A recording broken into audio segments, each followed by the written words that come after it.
Hey, how's it going, everybody? This is the Jack Nerd bringing a quick video for you. And sorry I haven't been posting a lot of content lately. I've been busy with a lot of stuff going on right now, and that's why I've been only doing like short stop motions. I'm trying to try to get into the groove for the new show, which our first episode premieres next week Saturday. So be in tune for that. Well, we'll probably upload on Sunday, but. Anyways, back on the topic at hand. Not too long ago, I just finished War for Cybertron Siege, and I'm not going to lie, I liked it.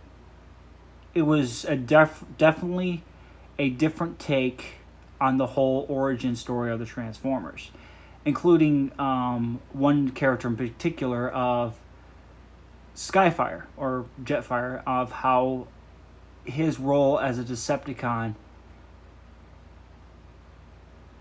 changed drastically from that to being an Autobot. And on top of that, he was commander of the Seekers. That was an interesting take and a different storytelling, because we all know the leader of the Seekers being Starscream. So it was definitely very different. And one thing I like to point out is that he places honor very heavily upon his shoulders. And one certain character I know who places honor above his shoulders than any other character in Transformers media, if I'm wrong, post a comment down below, is Dinobot. So, there's some similarities of honor, loyalty, and duty that Skyfire has, that Dinobot had in Beast Wars. So that was definitely very, very interesting to see that be reflected on Skyfire or Jetfire, whatever you want to call him. And he was a badass. He was really fucking cool. I love that he fucking just shreds off Starscream's arm with that energy blade. That was sliced off Starscream's arm with that energy blade. That was awesome.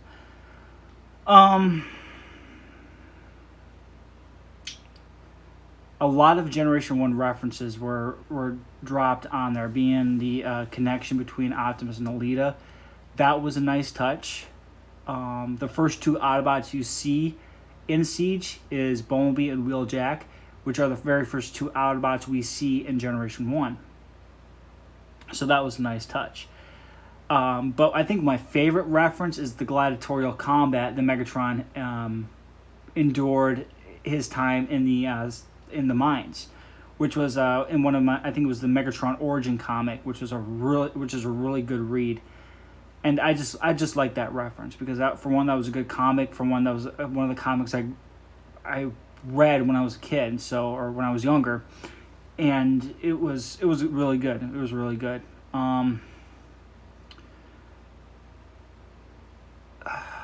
The voice acting, it wasn't that bad. Megatron's voice actor, he had definitely a dark tone, but he talked really slow, which, okay, that's a different take on Megatron. The Peter Cullen tryhard, aka Optimus, he did good. I'm not gonna lie, he did good. He actually made that role of Siege Prime his own.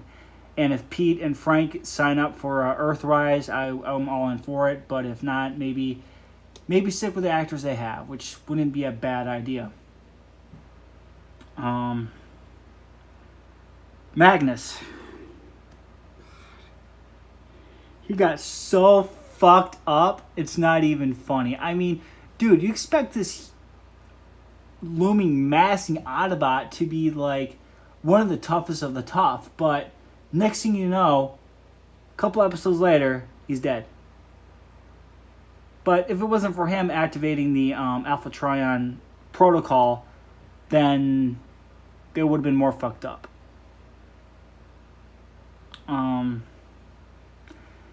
They gave justice to Alita 1. Because in Generation 1, she was a good character to start off with, but then was thrown away. And then having her be in Siege was a very, very nice touch. And honestly, she was one of the most fucking badass Autobot warriors in that show. I'm not even kidding. One of the interesting concepts about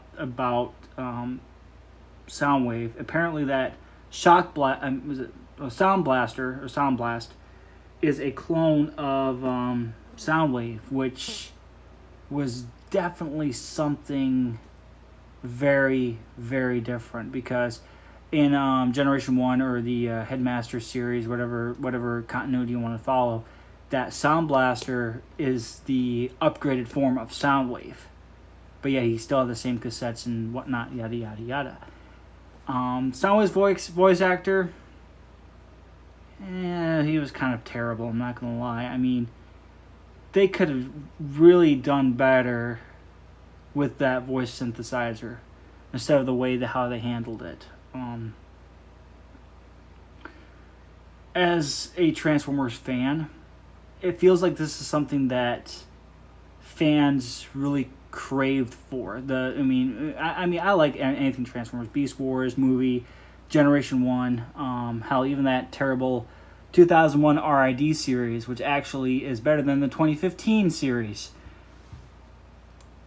And of course, then you got Prime. Who doesn't love Transformers Prime? But this is something that we needed more than ever, because, for one, the media for Transformers content in media has been really at an all-time low.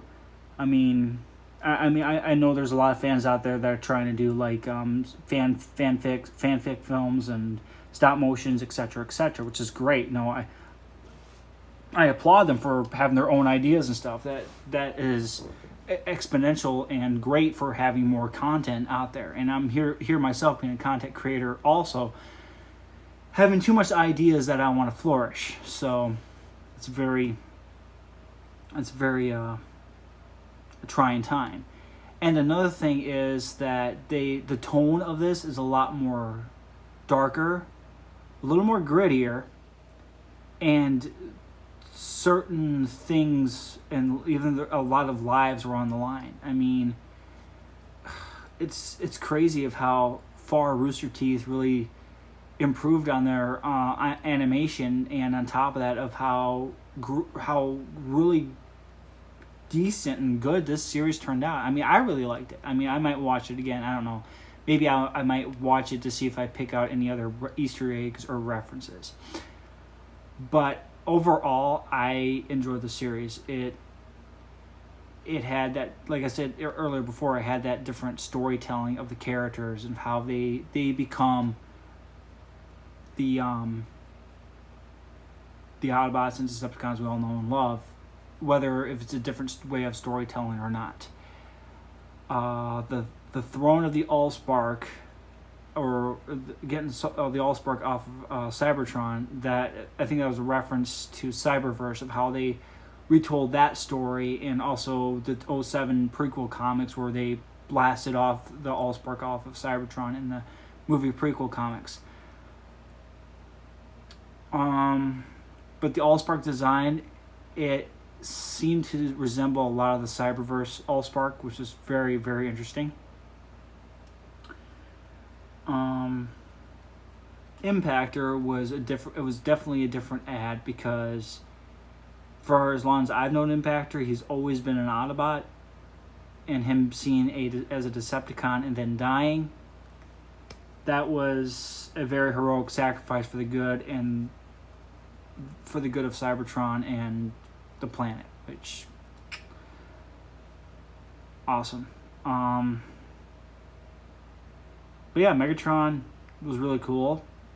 Shockwave, he, of course, him being the crazy scientist of some crazy plan, like rewriting the Autobots' code by using the Allspark. I mean, I really hope Earthrise is a little longer than 6 episodes, to be honest.